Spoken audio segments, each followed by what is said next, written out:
Bonsoir à tous, bienvenue sur 225 Motors. Alors aujourd'hui, on va faire la petite découverte, voilà, parce que bon, c'est un véhicule que moi-même je ne connais pas vraiment, voilà, que j'ai beaucoup vu, voilà, c'est un véhicule qui m'intéresse, on va dire, de visu. Et aujourd'hui, je vais essayer de découvrir un peu ce à quoi ça répond exactement. Alors on est dans un Toyota FJ Cruiser.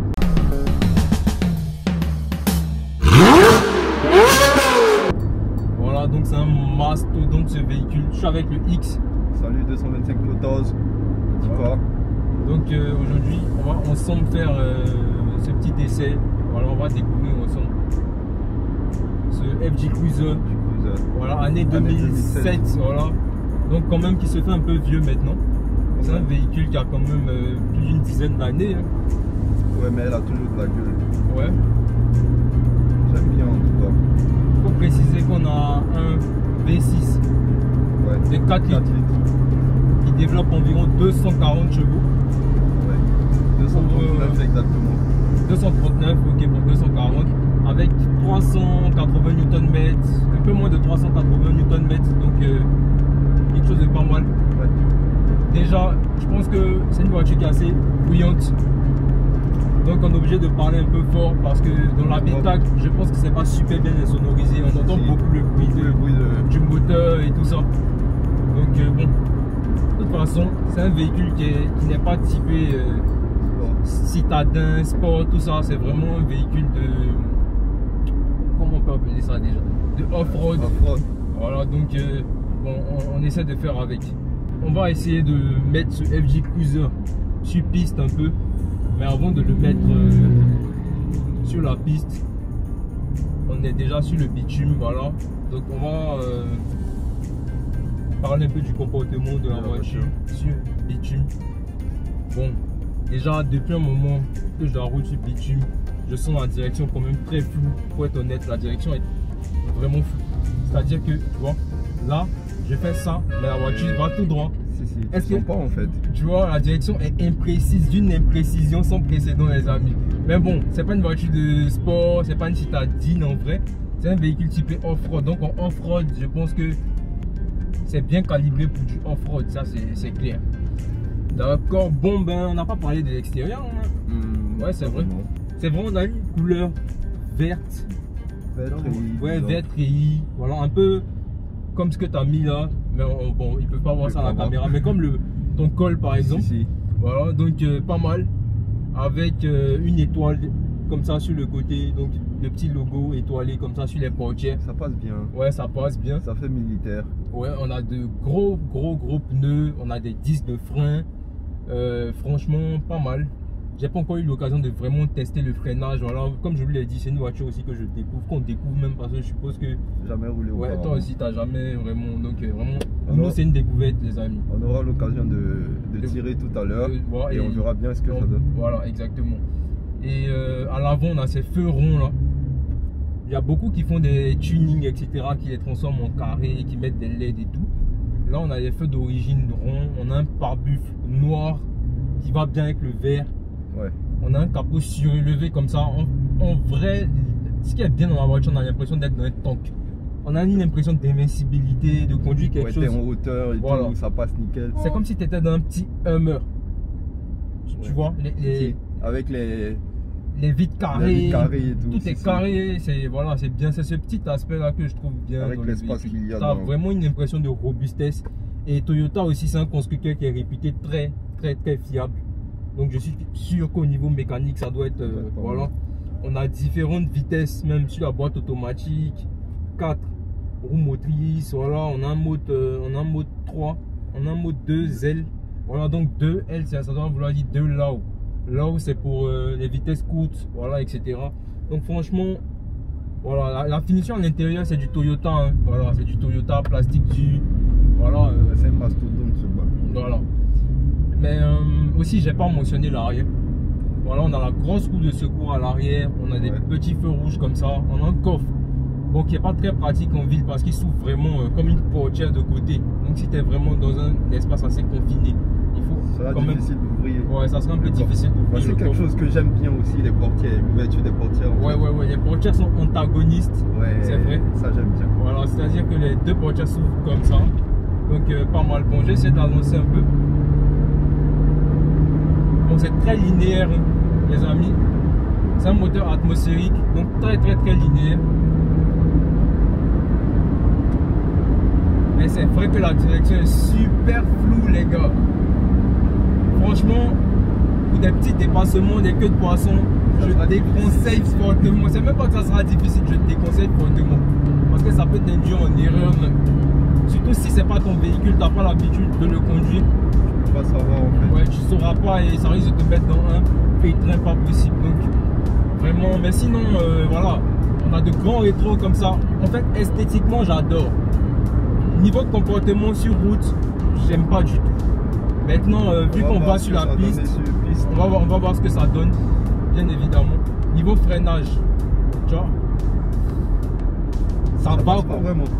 Mais franchement, niveau conduite de ville, ça me séduit pas, hein, pas du tout. Tu sais que moi, je suis un fanatique des trains avant très incisifs, des mangeuses de courbes, on va dire. Ah, ça, c'est pas une mangeuse de courbes. Ah, ça, c'est très loin. C'est une mangeuse de terrain, c'est une mangeuse de dune. C'est une voiture avec laquelle tu peux rentrer dans 70 cm d'eau facilement. Par moment, même quand c'est bien avec les plaques blindées en bas, les prises d'air en haut, tout ça. La petite cheminée là, vous voyez. Tu peux peut-être avec ça aller jusqu'à peut-être 1 mètre d'eau, hein, d'un vrai étang, on va dire. Mais bon, en tout cas, moi j'ai hâte de voir ce que ça va donner sur piste. Voilà, donc franchement, là, ça me séduit pas du tout. Ouais. En tout cas, regardez. Le freinage, même quand je freine, bon, ça doit être sur ce véhicule en particulier. Je pense pas que. Ouais, parce que normalement, pour un bolide de ce gabarit-là, il faut quand même des freins qui vont avec. Non, c'est pas que le freinage est nul, mais au freinage, tu as le train avant qui se cherche. Je sais pas comment t'expliquer. C'est-à-dire que quand tu freines, tu as le frein avant qui fait ça. Bon, après, comme s'il se déporte un peu. Il faudra que je pense à conduire cette voiture-là pour faire ma propre idée en fait. Voilà, je pense que comme ça, voilà. Sinon, pour l'ensemble, en fait, esthétiquement, c'est ma cam. Ouais. Franchement, ils auraient corsé un peu plus, affiné un peu plus la direction, rendre ça un peu plus. Bon, là, c'est le siège qui est descendu. Que ça serait passé. Voilà, que ça serait passé. Mais là, franchement, je pense qu'ils ont un peu. Bon, enfin, c'est normal. Le véhicule est basé off-road. Donc, on est en train de faire une fausse critique en fait. Justement, parce que c'est pas fait pour ça. Voilà, on est en train de. De toute façon, on va voir ce que ça va donner. Là, on n'est pas loin de la piste. Ouais, tranquillement. Sinon, pour l'intérieur, on a du cuir noir. Voilà. On a des sièges pas mal aussi. On a un grand coffre aussi, même si l'ouverture n'est pas très pratique. On a un volant à 3 branches, il faut le préciser. Vous connaissez, même si c'est un gros véhicule comme ça, le volant à 3 branches, j'adore avec des subpiqûres. Il est gainé de cuir, quand même pour un Toyota, pas mal. On a le long pommeau de vitesse comme ça aussi, bien. Voilà. On a du gris, voilà, plastique gris aussi dans le volant, dans la console centrale. On a un écran là qui n'est pas d'origine. Voilà, mais très bien, un écran Android. Vraiment, il est au goût du jour cet écran. Ouais. J'aime pas les écrans normalement qui sont pas d'origine. J'aime pas du tout. Je préfère avoir un vieil écran d'origine d'une voiture que d'avoir un nouveau truc mais qui n'est pas d'origine. Mais pour une fois, ça franchement, cet écran là, je pense qu'il passe. Ça a sorti à l'intérieur de la voiture. Il se fond dans le décor du véhicule. Donc vraiment pas mal. On a des options. Avec le gris sur le volant et tout, ça passe. Ouais, c'est vraiment pas mal. Franchement, rien à dire. On a des fonds de compteur aussi gris et noir. Voilà, on a des informations comme température, batterie aussi. Voilà, c'est pas toujours évident d'avoir ça. On a la jauge d'essence, le speedomètre là, et puis le compte minutes qui a le rupteur à la zone rouge qui commence à 5500 si je ne me trompe pas. Voilà, donc pas mal. Bon, nous sommes arrivés sur la piste. Voilà, donc on va maintenant de quoi il s'agit. De toute façon, c'est fait pour ça. Donc normalement. Ouais, normalement, je pense que là, il devrait s'exprimer. Voilà, c'est là qu'on devrait un peu pouvoir. Ah, franchement, là on sent qu'il dévore la piste. Frère. Oh là là, comme bien. Comme bien. Le truc, c'est qu'on sent même pas les secousses, wesh. Franchement, aujourd'hui, on est un peu en équipe réduite. Sinon, ça aurait été bien d'avoir une image de l'extérieur pendant qu'on bombarde un peu dans la piste là. Ça aurait été vraiment top. Mais bon, on va voir. On peut essayer de faire ça plus tard. On va voir ce que ça donne. Alors, niveau confort, assise, qu'est-ce que t'en penses? Ça va bien, on est posé dans les les sièges, tu bouges pas, t'es relax. En tout cas, j'aime, ça passe. Et surtout sur piste là, tu vois, on sent même pas les secousses en fait, comme Justement, je disais tout à l'heure. C'est pas faux. C'est vrai que on a des suspensions qui sont quand même rigides sur le bitume. Mais une fois qu'on est sur le, on va dire, sur terrain escarpé, voilà, on n'a pas cet effet tape-cul de sautiller, tu vois, comme si on était dans une voiture, voilà. Donc ouais, les suspensions sont quand même bien étudiées pour ça. C'est clair que si on était dans une voiture basse, on aurait senti ça comme ça. On pourrait pas passer à ces vitesses-là même, ça c'est sûr. Ouais, c'est l'avantage d'avoir un gros bolide en fait. Franchement, mais là franchement la direction elle est floue, même là la direction elle est floue. Ça change rien en fait. Mais là bon, en vrai je veux dire, sur ce genre de terrain là, ouais, même pour faire du franchissement pur et dur, en vrai tu n'accélères pas. Tu viens pour franchir tu vois, des côtes très prononcées, des dunes très prononcées, tu vois, un peu comme... T'es pas censé aller en vitesse. Voilà, donc à ce moment là, le volant tu vas plus sentir le manque de précision qu'il peut avoir en fait. Donc on peut dire que c'est plus une voiture pour... C'est vraiment une voiture de off-road, il n'y a même pas de... Il n'y a pas photo. Il n'y a pas de débat dessus. C'est pas une voiture de bitume les amis. Dites-moi ce que vous en pensez dans les commentaires pour ceux, si vous en possédez bien sûr, ou si... vous avez déjà fait un essai. Voilà, si vous avez déjà fait un essai.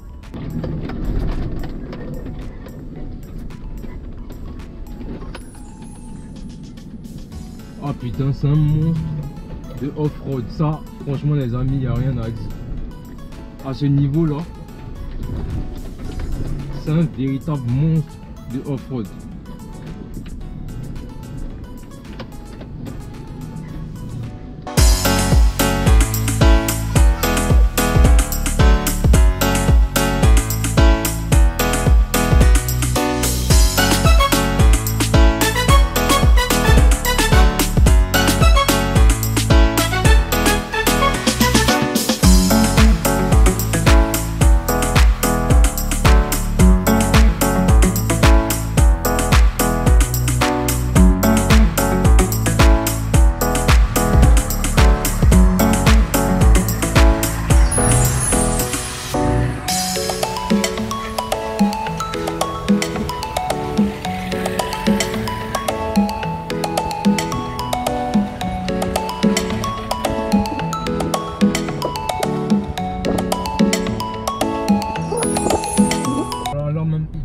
À tomber les gouttes, donc bien regardez un peu la taille de ces dunes les amis. Ce FJ Cruiser est un monstre de off-road. Franchement, autant sur bitume il est nul, c'est à dire que tu peux juste te déplacer un peu en ligne droite vite fait, te faire des petites pointes comment ça s'appelle, à 120 km/h, voilà, maximum. Autant quand tu es sur piste comme ça, tu vois à quel point ce genre de véhicule là peut être pratique. Vraiment pour tous ceux qui ont des activités extra-urbaines, qui vont vraiment à l'intérieur du pays, etc. Vraiment faites l'expérience de ces véhicules là de chez Toyota, par exemple le FJ Cruiser, les Land Cruiser, etc. Mais je pense que vous ne serez pas dessus. Ça rejoint un peu, ça va un peu rejoindre un peu la vidéo que j'avais fait sur le Toyota Hilux, le pick-up, si je te rappelle. Ah ouais, si. Le poids du véhicule, on est quand même à 2 tonnes. Ouais, près de 2 tonnes, ouais. 1 tonne 9. 1 tonne 9 à vide. Donc une fois que nous on est dedans, sa voiture fait 2 tonnes. 2 tonnes pratiquement. Ouais, c'est sûr que ça fait 2 tonnes parce que nous, quand même, tu pèses plus de 50 kilos. Moi, même. pareil. Donc déjà, même si elle a 1 tonne 900, ça atteint 2 tonnes avec 2 passagers. Voilà, sauf si tu as 2 enfants qui conduisent. 2 tonnes, c'est pas rien, ouais. Et un truc que je kiffe depuis, c'est les essuie-glaces, il y en a 3. C'est vraiment, on est vraiment dans un truc à part. Hein. Ouais, 3 essuie-glaces, c'est la première fois que je vois ça, ouais. Franchement, les amis, c'est original. Franchement, la voiture est vraiment le mot pour dire, pour qualifier cette voiture. Un mot, toi, je dirais quoi? Bon, 2 mots. 2 mots. Off-road. Off-road, off-road, bon là tu te triches. Non mais sérieux, il n'y a pas d'autre appellation frérot. Off-road, moi je dirais off-road. Et le deuxième mot, on va dire que off-road c'est un mot. Ok. Off-road original pour moi. Parce que le véhicule quand même, il a des lignes un peu atypiques. Déjà quand c'est sorti à l'époque, ouais. Quand tu voyais ça passer, tu te retournais pour regarder. Pour regarder ici, ouais, franchement, comment les portières s'ouvrent, la taille du truc, ça ressemble à un gros jouet, un gros Lego en fait. Mais en vrai, c'est très solide, très efficace, ouais. Quand il s'agit de off-road, etc. Franchement. Non mais regarde comment ça passe sur le bail, man. En fait je sais pas si vous pourrez sentir ça à la caméra, les amis, mais les dunes sont très prononcées par ici. Très prononcées. Mais franchement, c'est rien pour cette voiture là. C'est rien du tout. Ouais. Et tu peux prendre même des accélérations dedans, c'est comme zéro, wesh. Ouais. Avec aucun autre véhicule. Ouais. À moins que ça soit vraiment un autre véhicule de off-road, bien sûr. Il y a des véhicules qui sont plus puissants off-road. Ça, c'est pas le plus puissant de la Terre. Mais franchement, je kiffe toujours le bail. Le truc est dingue. Franchement, c'est même pas tapis en plus. T'es relax, man. T'as même pas besoin de fournir d'efforts. Tu fournis pas d'efforts, tu manges la piste comme si de rien n'était. Là, on a une allure quand même soutenue. Hein.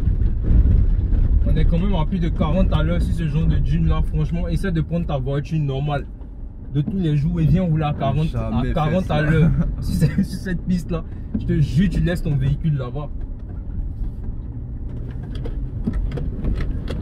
Franchement, que dire les amis, j'aime bien, j'aime beaucoup. On va au lac?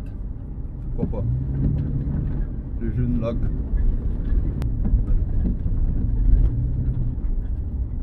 Je vois un peu la taille du machin. Est-ce que par le lac, on ne devait pas rentrer? Ah ouais, voilà, voici le petit lac là. Bon là dans le centre, maintenant on va voir comment il s'est débrouillé.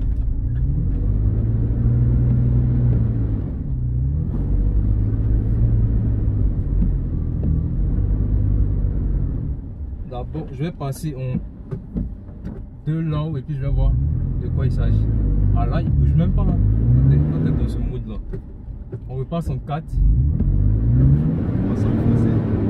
Putain de merde, si on s'enfonce, on est dans la merde là.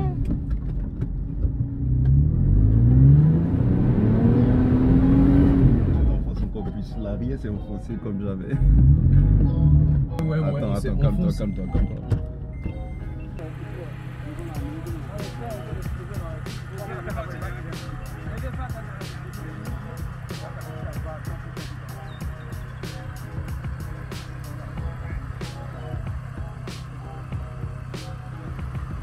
Et voilà que le FJ s'est enfoncé. On peut aller? C'est bon? Oui.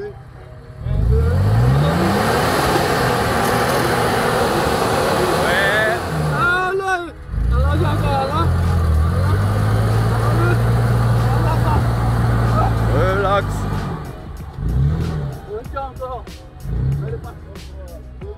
Ouais. Donc là on a passé quand même un petit moment sur la piste. Voilà, donc le X, t'en as pensé quoi? Ouais, c'était pas mal, vraiment pas mal. Tu vois, là même on a des dunes, tu vois. Si. Voilà, de leur montrer ça. Et vous voyez que le véhicule descend, les dunes remontent. Donc on a un très bon nombre d'attaques et on a un très bon nombre de fuites aussi, j'ai remarqué. Donc on a une bonne garde au sol. Peut-être à cause des pneus qu'on a, peut-être les pneus n'étaient pas vraiment adaptés au sable aussi. C'est une possibilité. Et peut-être que j'ai un peu trop écrasé la pédale aussi en rentrant dans le sable. Il y a un peu de tout ça. Je ne suis pas un pro de conduite de franchissement. Voilà. On est même des novices en conduite de franchissement. Hein. Autant on est à fond dans tout ce qui est sportif, machin, autant tout ce qui est conduite franchissement. Je pense qu'on doit faire ça plus souvent. Ouais, on va s'y mettre, t'inquiète même pas. Là, je suis en train d'avoir le virus, là, avoir l'ADN.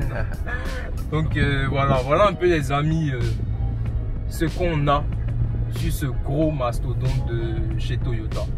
Franchement, qu'est-ce qu'on peut rajouter de plus? On peut juste lui donner une note en off-road. moi je lui donnerais facilement un 8. Sur bitume, bitume, je lui donnerais un 5. Voilà, parce que c'est juste la moyenne, ça permet juste de se déplacer. Encore un 5 même, j'ai été généreux. Parce que tout ce qui est courbe, tout ça, franchement, c'est n'importe quoi. Voilà. Donc, t'as rien à rajouter le X? Pas vraiment, t'as déjà fait le tour. Voilà, donc merci les amis d'avoir regardé cette petite vidéo. On vous dit à très bientôt pour une nouvelle vidéo. Voilà, continuez de partager, de vous abonner et voilà, de faire grandir le truc. C'est notre chaîne à nous, la communauté des passionnés automobiles ivoiriens. Alors je vous dis à très bientôt et ciao.